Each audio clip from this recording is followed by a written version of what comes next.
man, we've been tracking this Vikings situation, and somehow it got worse. Vikings got completely smothered by the Seahawks. Yeah. Dude, Max Brosmer was hard to watch. He threw one of the most brutal picks that you'll ever see. Yeah. 19 of 30 for 126 and 4 picks. This is kind of just one of those games where you just sit back and you nod your head and go, okay, that one happened. I don't know what the Vikings do. I legitimately have no idea what to do. I was hoping that Brosmer would be exciting and fun. Here's my one thing that I'm going to say, and this is kind of negative towards Vikings fans. Everyone's got to chill with hyping up players because we did it this week. Yeah. And we're not Vikings fans, so we didn't really partake in this, but it felt like there was a lot of Vikings media that were saying he was awfully impressive in the preseason and that Brosmer. It looked like his first game at the University of Minnesota when he moved from UNH to Minnesota. I'm sitting here like, watch out for this guy. Watch out for this guy. He's electric. And then he finally did figure it out. Yeah, he did. But how much time are you giving Max Brosmer in the National Football League? Let's look ourselves in the mirror. Are you closing out the season? And now apparently 9 should be ready for this week. Talk about bringing in competition for the quarterback.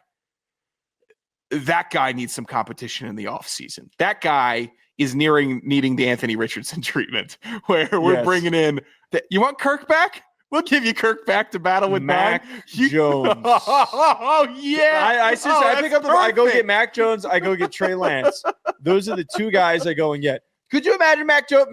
That's a perfect suggestion. Mac Jones Joe is going to make J.J. McCarthy look so stupid because Mac is the most unexciting quarterback that's so freaking perfect for what O'Connell wants to do. He just needs a guy who's going to keep everything moving forward. Right. Who's actually accurate, who can throw the ball. It is going to be one. It is going to be one of the most depressing transitions, and it quite literally is the same transition that you just did with Darnold. It is going to be one of the most depressing quarterback transitions that happens for a franchise where you think that you have this ultimate savior, and you drafted a guy, and you finally figure it out after a history of not succeeding at drafting guys, and you think that you got this premier player, the next John Elway. I think that was the compliment. I heard someone calling him that recently. Or that got me serious. Yeah. None of that clearly came to fruition. So to go from that to just white bread with Mac Jones, and it's going to be the tastiest white bread that you've ever had. Yeah. You're going to go, you know what? This bologna sandwich. You want to share a slice of white bread? I got some in the cupboard right now. We can close on the show with that. This bologna sandwich is hitting enough that it's getting me through whatever. You just kind of that's exactly what's going to happen. They're going to go, 11-6 next year with Mac Jones as the starter, and Kevin O'Connell will stick around. That team could go 11-6 with Mac Jones as the starter. Mac Jones does the least. J.J. McCarthy does the most. I'd rather have a quarterback in that system do the least and just never try to play superhero ball, which Mac Jones doesn't. J.J. McCarthy literally gave himself a superhero name and then has played like it the entire season. It's a crazy situation in Minnesota. I think because the Vikings have kind of been pretty irrelevant. Like they're fine, but no one's ever angry at the Vikings. No one's ever enraged at a Vikings move or anything. It's pre-Darnold. So people are soft on them. People are soft on that franchise because they don't rock the boat a lot. They rocked the hell out of it this year, and they rocked their own boat. Let that be known. It wasn't like they were doing something to anybody else. But they should get as many beatings this offseason as the Titans do, as the Raiders do, as the Browns do, as Washington, Atlanta, all the terrible, the New York Giants, all the terrible, god-awful, stank-ass teams do. The Vikings should be put into that category for total mismanagement of their team and their future, and wagering it on 9. And now you're wagering it on former FCS UNH quarterback Max Brosmer. They also wagered it on Carson Wentz this year.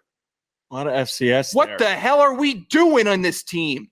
If I was a Vikings season ticket holder, I would be demanding money back for my last 3 games of the year. I'm not going. I'll be here next year because I know you got me by the balls for life. I'm an NFL fan.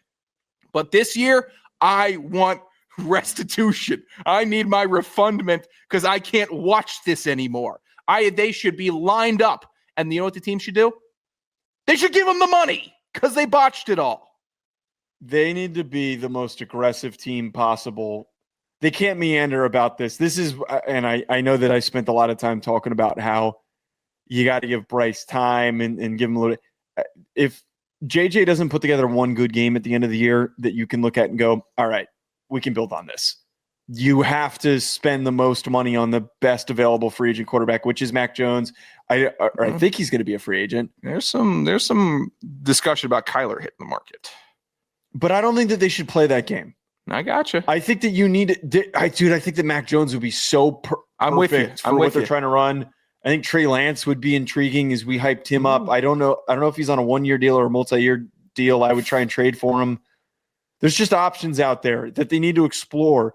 Cheap but somewhat expensive options that would require them probably having to outbid somebody else. How is it possible that J.J. McCarthy's best game was in his first game in the league? Like normally you go in there, they don't really know you. And you're kind of up and down. You end up with about 75 yards, a touchdown, a couple picks. And you're like, okay, that's the NFL. I got to get way better. His best game was in his first one where he was running touchdowns and had the prettiest pass of his career, a drop in the bucket. Like since then, it's been tragic.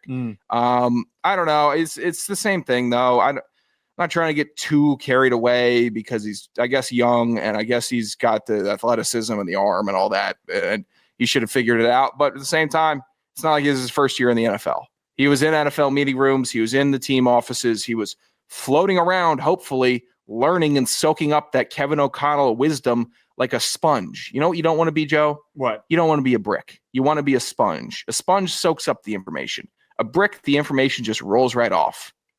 That was one of the first two things said to me by my offensive line coach in college. I never thought that it would be a positive thing to be a brick.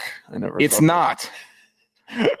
No, you don't want to be. You see, you're a brick because I tried to tell you what a sponge does, and you did not soak up any information. No, it didn't. It didn't register. Sponge or brick? What are you, Anderson?